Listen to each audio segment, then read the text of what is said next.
অনেকদিন পর গ্রামের বাড়িতে আসলাম, এত যে সুন্দর লাগতেছে। কিন্তু এতবার আসি বাড়িটা, এতবারে আসি কিন্তু এত সুন্দর জায়গা থাকতে যায় না। এখন আজকে হঠাৎ মনে উঠলো, খাওয়া দাওয়া করে একদম চলে আসলাম, একা একা চলে আসলাম। দেখতেছি ঘুরতেছি একা একা, ভালো লাগতেছে, কেউ নাই আমার সাথে। শুধু আমি একা, অনেক ভালো লাগতেছে। রাস্তাটার মধ্যে বসে রয়েছি কতক্ষণ।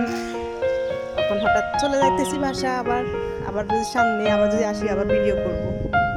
আজকে পরিবেশটা এতটা যে সুন্দর বলার বাইরে, অনেকটাই সুন্দর, অনেক সুন্দর লাগতেছে, অনেক সুন্দর। অনেকদিন পর আসলাম এই রাস্তাটার মধ্যে, কিন্তু আমাদের বাড়ির পাশে কিন্তু আসা হয় না। আজকে একটু বলতেছি হাঁটি আসি, এত জায়গা সুন্দর লাগতেছে, অনেক সুন্দর। ধান ক্ষেত, ধানটা লাগানো হয়েছে, এতটা যে সুন্দর লাগতেছে। আমার মেয়ে চলে গেছে আমার পিছনে পিছনে।